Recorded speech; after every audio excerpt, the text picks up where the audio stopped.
세계적 2차 대전이 마무리되는 과정에서 미국과 영국 연합군이 이제 전쟁의 어떤 승리를 방점을 찍어야 될 그 순간이 왔죠. 그래서 획기적인 작전을 하나 시행합니다. 바로 유명한 노르망디 상륙 작전이에요. 1944년에 연합군은 이 작전을 시행하고요. 그리고 성공적으로 수행합니다. 그래서 전쟁에서 이긴 거예요. 그래서 이날을 가리켜서 연합군은 D-Day라고 부르죠. D-Day, Decision Day, 승리가 결정된 순간이었다. D-Day인 거예요. 근데 그날로 전쟁은 끝났을까요? 그렇지 않습니다. 사실 연합군은 이때부터 독일군의 오히려 더 강렬한 저항을 받게 되죠. 결국 연합군은 독일군의 수도인 베를린을 점령하고 전쟁을 종식시킵니다. 그날을 가리켜서 역사가들은 V-Day라고 얘기해요. Victory Day 이렇게 얘기해요.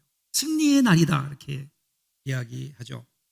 D-Day 그리고 V-Day가 다르죠. 우리 신앙에도 이 두 날이 있는 것 같아요. 우리 신앙에도 D-Day가 있고요. 그리고 V-Day가 있습니다. 예수님께서 이 땅에 오셔서 우리의 죄를 담당하시고 십자가에 죽으시고 부활하시던 그 순간, 그래서 예수님께서 죽으심과 부활로 말미암아 사탄과의 싸움에서 승리하셨고 우리에게는 구원의 길이 열리고 우리에게 구원이 허락된 그날이 분명히 우리 역사 가운데 있었죠.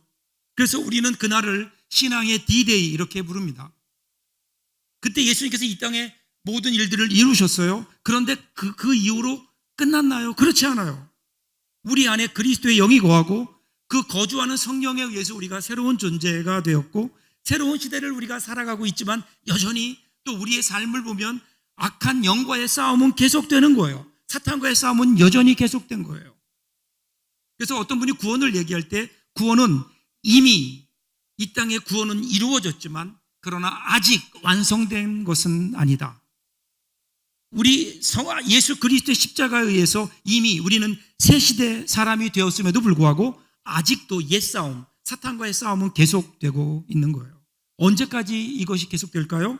예수님께서 다시 이 땅에 오시는 재림의 날. 그래서 우리는 그날을 가리켜서 뭐라고 얘기해요? 승리의 날, Victory Day, V-Day라고 얘기해요. 크리스찬의 승리의 날. 오늘 우리 그리스도인들은 그러기에 정확히 얘기하면 우리는 이미 예수님께서 이루어 놓으신 그 구원의 시작, 그 D-Day와 주님께서 이 땅에 다시 오실 승리의 날, 그 V-Day를 기다리며 그 사이를 살아가는 사람들, 그 사람들이 바로 그리스도인들이에요. 이것이 오늘 그리스도인의 실존인 겁니다. 그러면 이렇게 이 두 날을 살아가는 그리스도인들의 모습은 어떤 모습일까요? 오늘 18절 사도 바울이 이렇게 표현해요. 생각하건대 현재의 고난은 장차 우리에게 나타날 영광과 비교할 수 없도다. 그러니까 오늘 우리는 소위 말하는 D-Day와 V-Day 그 사이를 살아가고 있어요. 예수님과 초림과 재림 사이를 살아가고 있어요. 우리는 분명히 예수 그리스도의 구원을 경험했고 그로 말미암아 우리 죄사함 받았음을 확인하고 이제는 하나님의 사람으로 살아가고 있음에도 불구하고 여전히 우리의 삶을 보면 악한 사탄과의 싸움은 계속되고 있고 그리고 더욱더 불행한 것은 우리 삶 속에 여전히 우리는 그 싸움에서 지고 있고 쓰러지고 있고 패배를 경험하기도 하고 때로는 심한 고난을 경험하기도 하는, 여기에서 여러분 그리스도인들의 이중적인 모습이 있지 않을까요? 그런데 그것이 오늘 성경은 그리스도인들의 진짜 모습이다. 그러면서 바로 탄식하는 의인의 모습을 우리에게 소개해 주고 있습니다. 오늘 이 시대를 살아가는 그리스도인들의 모습이 뭐라고요? 탄식하는 사람들이에요. 탄식하는 의인들. 사도 바울은 이 탄식을 3중으로 표현하고 있죠. 자연의 탄식, 그리고 우리들의 탄식, 성령의 탄식. 첫 번째 보세요. 22절을 보면 피조물의 탄식부터 이렇게 시작합니다. 피조물이 다 이제까지 함께 탄식하며 함께 고통을 겪고 있는 것을 우리가 아느니라. 피조물이 탄식한대요. 여러분 피조물들의 탄식 소리를 들어보셨나요? 사실은 우리 주위에 있는 자연, 우주 만물을 바라보면 아름답게 보이죠. 새들이 지저귀고 바닷물들은 흘러가고 있고 평화롭게 보이지만 그런가요? 내부적으로 한번 들어가 볼까요? 평화롭다고요? 그 바다 속에 지금 어떤 일이 벌어지는지 아십니까? 서로 먹고 먹히는 먹이 사슬 관계가 그 안에 활발하게 움직이고 있는 거예요. 평화롭고 아름답게만 보이는 숲속이지만 거기에 눈에 보이지 않는 그러한 싸움들이 진행되죠. 곤충들이 서로 싸우고 있어요. 서로 먹고 먹히는 관계가 있습니다. 누구에게 먹힐까 봐 도망가야 되고 숨어야 되고, 약육강식, 강한 자가 약한 것들을 먹어치우는 이 살벌한 자연의 세상 속에서 우리 피조물들이 탄식하고 있다는 거예요. 여기에 인간의 욕심으로 말미암아 자연이 당하는 고난은 또 어떻고요? 지금 캐나다에서 진행되고 있는, 캐나다에서 일어난 그 산불 사고, 여러분 기억하시나요? 지금 북미 대륙을 덮고 있죠. 인간이 당하는 고통만이 고통일까요? 그것으로 인해서 그 안에서 신음하고 있는 피조물들의 탄식 소리가 우리에게 들려오죠. 이 탄식 소리를 사도 바울이 이야기합니다. 그런데 이 탄식의 내용이 뭔지 아세요? 탄식의 내용 19절 보세요. 피조물이 고대하는 바는 하나님의 아들들이 나타나는 것이니, 20절입니다. 피조물이 허무한데 굴복하는 것은 자기의 뜻이 아니요 오직 굴복하게 하시는 이로 말미암음이라. 이게 무슨 말일까요? 탄식의 내용이 있어요. 탄식의 내용이 뭐냐면 하나님의 아들들이 나타나라 이거예요. 하나님의 아들들이 왜 나타나지 않느냐, 이렇게 탄식하고 있다는 겁니다. 근데 왜 피조물들은 하나님의 아들들이 나타나기를 고대할까요? 이것이 하나님의 창조 질서예요. 하나님께서 처음에 우주를 창조하실 때, 세상을 창조하실 때 먼저 자연을 창조하셨죠. 그리고 인간을 창조하셨어요. 인간으로 하여금 자연을 다스리게 했어요.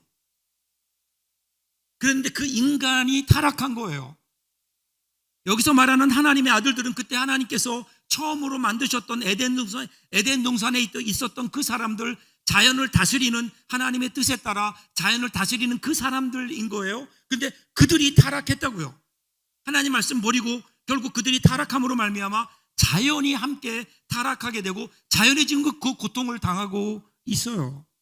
그러니까 지금 자연이 뭘 원해요? 빨리 하나님의 아들들이 나타났으면 좋겠다. 바꿔 얘기하면 하나님의 창조가 빨리 회복되었으면 좋겠다. 이 하나님의 창조의 회복은 누굴 통해서 가능해요? 자연이 회복되는 것은 인간이 회복돼야 되는 거예요.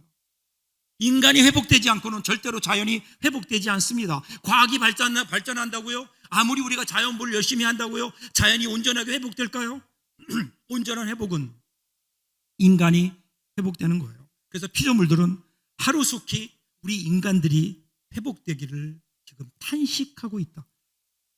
하나님의 아들들로. 이사야 11장을 보시면요, 피조물들이 원하는 삶의 모습이 잘 나타나요. 이사야 11장 보면 메시아 왕국이 되었을 때 그때 모습이 어떤 모습인가? 이렇게 나와요. 그 나라에서는 이리들이 어린 양과 뛰논다. 소와 곰이 함께 먹는다. 사자가 다른 짐승을 살상하지 않고 소처럼 풀을 먹는다. 여기서 그 소가 풀 뜯어 먹는 소리가 나오는 거예요. 어린아이가 표범과 같이 맹수들과 함께 뒹군다. 독사굴에 아이가 손을 넣어도 독사가 물지 않는다. 이것이 하나님의 나라예요. 이 하나님의 나라, 지금 피조물들이 원하는 게 뭘까요? 이 하나님의 나라가 이루어졌으면 좋겠다는 거예요. 이 하나님의 나라를 이루는 키는 누구에게 있다고요? 하나님의 아들들이 나타나야 돼요.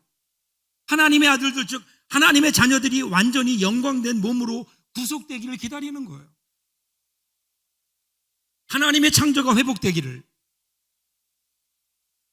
피조물들이 그렇게 탄식하고 있다고. 여러분, 이 탄식 소리가 들려집니까? 우리를 향한 피조물들의 탄식 소리. 그런데 그 소리를 듣고 하나님의 아들들로 나타나야 되는 오늘 우리의 모습은 어떨까요? 역시 우리도 탄식이에요. 23절부터 보세요. 우리 곧 성령의 처음 익은 열매를 받은 우리까지도 속으로 탄식하여 양자 될 것 곧 우리 몸의 구속을 기다리느니라. 여기에서 하나님의 아들들을 무엇으로 어떻게 얘기하는가 하면요, 성령의 처음 익은 열매를 받았다 이렇게 얘기해요. 그러니까 성령의 첫 열매의 의미가 뭘까요? 영적으로 새 사람이 되었다, 거듭나게 하셨다, 하나님을 믿게 하셔서 죄와 사망의 법에서 건져내셨다, 하나님을 아버지로 부르게 하셨다, 이런 것들이 성령의 첫 열매거든요. 이걸 받은 거예요, 우리가. 그러니까 이 모든 것들이 성령의 첫 열매인데, 오늘 성령의 열매를 받은 우리도, 첫 열매를 받은 우리도, 즉 구원함을 얻은 우리들도 어떤가? 속으로 탄식하여 양자될 것, 곧 우리 몸의 구속을 기다리고 있다, 이렇게 얘기해요. 자, 피조물들이 탄식해요. 피조물들만 탄식하는 게 아니라 오늘 우리도 탄식하고 있다고요. 이 탄식은 해산하는 산모가 비명을 지르는 것, 이 탄식을 성경은 이야기하고 있어요. 그러니까 고통에 신음하고 있지만 마음속에는 소망이 있는 거예요. 마음에 소망이 있어요. 우리 몸이 그리스도의 몸처럼 변화될 날을 기다리는 탄식, 이것이 우리 몸의 구속을 기다린다라고 하는 의미인 거예요. 오늘 우리는 이 세상 속에서 썩을 몸을 입고 살고 있지만, 힘들게 살아가고 있지만, 그러나 주님께서 오셔서 우리 죽을 몸이 새 몸으로, 영생의 몸으로 바뀌게 될 것을 우리 영혼이 지금 그렇게 기대하고 탄식하고 있다는 거예요. 그러므로 우리 탄식은 기다림의 탄식이고 사모하는 탄식이에요. 이어지는 24절 25절 보세요. 우리가 소망으로 구원을 얻었음에 보이는 소망이 아니니 보는 것을 누가 바라리요? 만일 우리가 보지 못하는 것을 바라면 참음으로 기다릴지니라. 다시 한번 기억하세요. 이 탄식은 절망의 탄식이 아니에요. 소망의 탄식이에요. 분명히 뭔가 기대하는 바가 있어요. 슬픔의 탄식이 아니라 마치 임신한 산모가 해산의 소망을 기다리면서 그 산통의 신음을 하듯이 부활의 몸을 기다리는 그리스도인들을 해야 되는 탄식, 이 소망의 탄식이 있다는 거예요. 현실 속에서 우리는 고난받고 있지만 우리의 연약한 몸이 우리 영혼과 함께 온전히 구속될 것을 바라는, 소망하는 탄식. 그러므로 우리는 탄식하며 기다린다. 이것을 거룩한 탄식, 그렇게 얘기해요. 거룩한 탄식. 우리가 예수 그리스도의 십자가로 죄 용서함 받고 새 사람이 됐어요. 그런데 우리가 완전히 거룩해졌나요? 그렇지 않잖아요. 여전히 나는 구원받은 하나님의 사람임에도 불구하고 죄의 영향권 안에 있어요. 우리 안에 두 자아가 있다고요. 구원받음으로 하나님께 속한 나의 모습이 있는가 하면 그렇지 못하고 여전히 옛사람에 속해서 여전히 사탄에게 지배받고 있는, 죄에 지배받고 있는 우리의 옛 모습이 있어요. 이 두 자아가 동시에 공존하기 때문에, 우리 안에 공존하기 때문에 여기에서 우리는 갈등할 수밖에 없죠. 그래서 신앙의 특징을 두 단어로 표현한다면 이미, 그러나 아직입니다. 우리가 이미 구원받았지만 아직은 구원이 완성되지 않은 그 사이를 살아가고 있는 사람들. 그렇기 때문에 우리가 하나님의 사람임에도 불구하고 세상에 속한 자로 살아가고 여전히 육신을 따라 살 수밖에 없는 오늘 우리의 연약한 모습, 그 모습이 어떻게, 그 모습을 탄식한다는 거예요. 탄식한다는 거예요. 로마서 7장 24절 보세요. 오라 나는 공고한 사람이로다. 이 사망의 몸에서 누가 나를 건져내랴. 오늘 우리에게 이 탄식이 있어야죠. 이 시대를 살아가는 그리스도인들, 하나님 저는 약합니다. 이를 어찌하면 좋을까요? 여러분, 죄에 굴복했기 때문이 아니에요. 죄에 졌기 때문이 아니에요. 포기한 게 아니에요. 이기고 싶은데, 죄에 대해서 이기고 싶은데, 정말 죄와 상관없는 거룩한 삶을 살고 싶은데 그러기에는 너무나도 약한 모습이 우리에게 있기 때문에 우리의 약한 모습을 부여잡고 우리가 할 수 있는 것이라고는 탄식밖에는 없기에 오라 나는 공고한 사람이다. 이 사망의 몸에서 누가 나를 건져내랴. 이 사도 바울의 고백이 오늘 우리의 고백이 돼야 되지 않을까요? 그런데 오늘 우리에게 이 탄식이 있느냐, 성경은 우리에게 묻고 있어요. 오늘 우리 안에 이 거룩한 탄식이 있느냐? 내 안에 그리스도의 형상을 찾아볼 수 없음에도 불구하고 여전히 그냥 세상 속에서 만족하며 무감각하게 살고 있는 오늘 우리.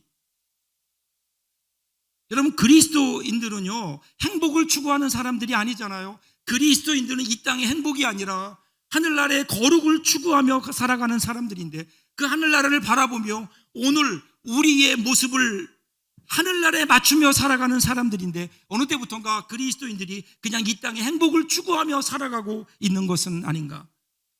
그러다 보니까 우리에게 탄식이 없어졌어요. 거룩한 불만족, 거룩한 탄식이 우리에게 없어진. 하나님 말씀대로 살지 못하면서도 그렇게 살지 못하는 우리의 연약함이 이제는 아무렇지도 않게 당연한 우리의 모습인 줄 알고 받아들이며 살고 있는 거룩한 탄식을 잃어버린 무표정한 오늘 우리들의 모습. 그래서 여기에서 하나님의 탄식이 시작됩니다. 26절 보세요. 성령도 우리 연약함을 도우시나니 우리가 마땅히 기도할 바를 알지 못하나 오직 성령이 말할 수 없는 탄식으로 우리를 위하여 친히 간구하시느니라. 우리가 마땅히 탄식해야 되는 거예요. 우리가 그것 때문에 마음 아파해야 되는 거예요. 하나님 어찌하면 좋습니까? 내가 이 모습 이대로 살아도 되겠습니까? 하나님을 향한 이 거룩한 탄식이 없기에 그 탄식 없음을 보신 성령께서 우리 안에서 탄식하신다고요. 여기 보면 도우시나니 그런 단어가 나와요. 돕는다고 하는 것은 늘 함께 하면서 오늘 내가 감당할 수 없는 문제를 만나면 그것을 해결하도록 열정적으로 도와주신다는 거예요. 오늘 우리가 마땅히 탄식해야 될 것을 탄식하지 못하고 마땅히 간구할 것을 간구하지 못하는 오늘 우리의 연약함을 보시고 성령께서 우리 가운데 계시며 우리 대신 탄식하신다는 거예요.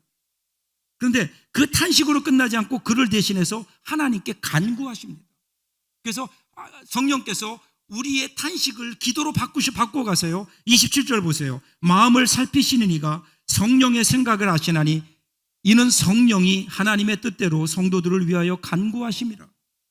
그러기에 우리는 나의 연약함을 인정하고 나의 생각을 내려놓고 성령의 도우심을 전적으로 의지해야 돼요. 내가 기도하는데 무엇을 기도해야 될지 모르고 내가 무엇을 탄식해야 될지 모르고 우리의 삶이 그저 무관심하게 살아갈 때 그때 우리 마음속에서 우리의 심령 속에서 나를 위해 탄식하며 간구하시는 성령님의 탄식이 있다고요. 성령님의 그 간구가 있다고요. 여기에 좀 귀를 기울여 보려는 거예요. 우리가 탄식하지 못할 때 그때 우리를 대신해서 탄식하시는 성령의 탄식.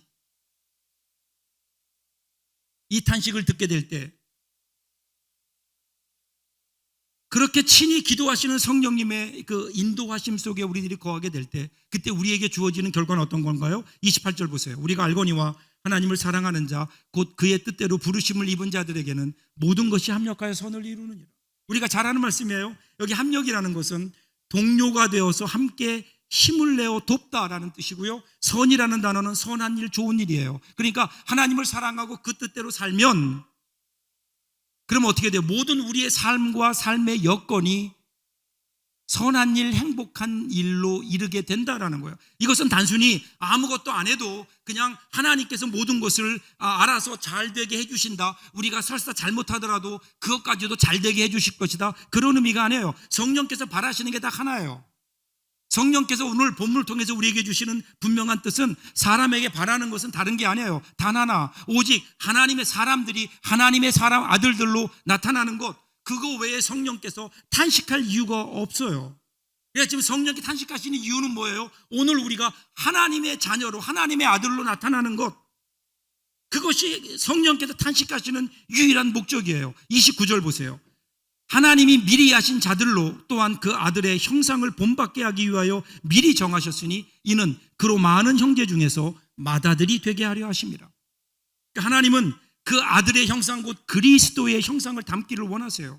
우리 안에 그리스도를 담는 모습으로 우리가 성숙해 가기를 원하시는 거예요. 그것이 안 되기 위해 안타까워하고 그리고 탄식하는 사람들이 그리스도인이라는 거예요. 그리스도의 거룩함, 그리스도의 사랑, 겸손과는 전혀 상관없는, 그것과는 전혀 관계없는 우리들의 모습을 보면서 과연 우리는 얼마나 탄식하고 있는지. 내 안에 그리스도의 형상은 찾아볼 수 없으면서도 그것이 잘못되었다고 생각도 하지 못하는 무감각에 빠져있는 오늘 우리의 모습. 오늘 성경은 오늘 우리에게 얘기해요. 탄식하라고요. 탄식은 포기가 아니에요.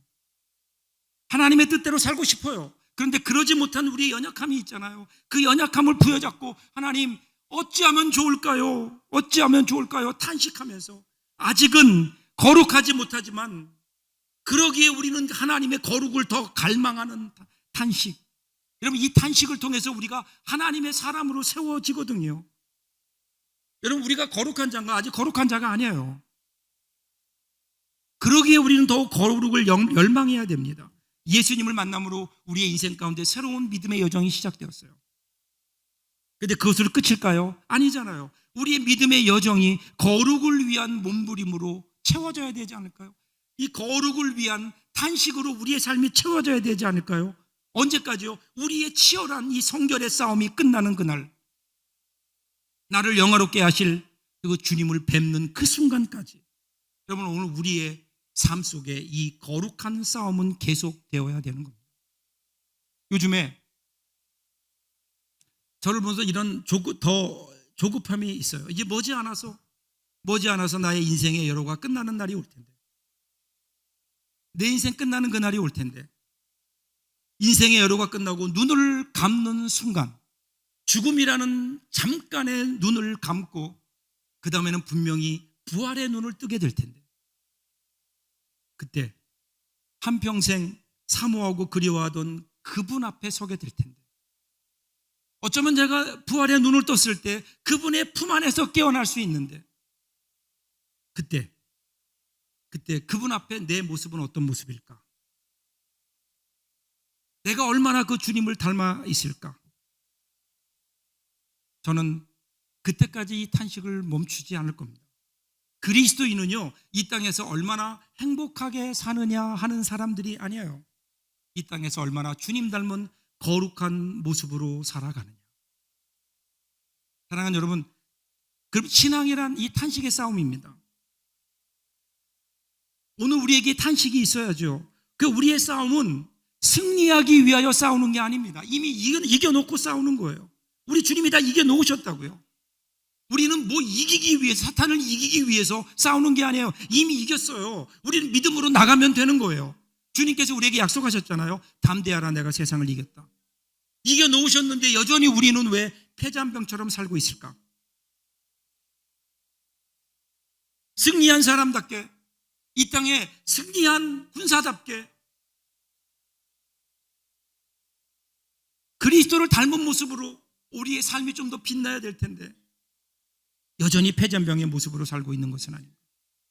사랑하는 여러분, 저와 여러분은요 이미 승리했어요. 우리 주님의 갈보리 승리편에 서 있습니다. 오늘 우리의 삶이 비록 연약하지만, 오늘 우리 삶이 비록 하나님의 사람답게 살기에는 부족하지만, 아직은 거룩해 보이지 않지만 그럼에도 주님께서 이미 다 이루어 놓으셨어요. 그러기에 우리는 믿음으로 나가는 겁니다. 비록 오늘 우리가 탄식이 우리에게 끊이지 않지만, 이 탄식은 우리가 패배할까 봐 탄식하는 그러한 절망적인 탄식이 아니라 결국은 승리하게 하실 하나님, 그 하나님의 은혜에 합당하게 살지 못하는 우리의 연약함을 붙들고 그렇게 나가는 우리의 탄식이 아닐까. 오늘 저와 여러분들에게 이 탄식이 회복될 수 있기를 바랍니다. 승리한 사람들, 이 땅에 이 탄식으로 우리의 삶을 채워가는, 그래서 우리가 하나님의 사람으로 날마다 세워져가는 이 놀라운 은혜가 저와 여러분들에게 넘쳐날 수 있기를 주님의 이름으로 축복합니다. 기도하겠습니다.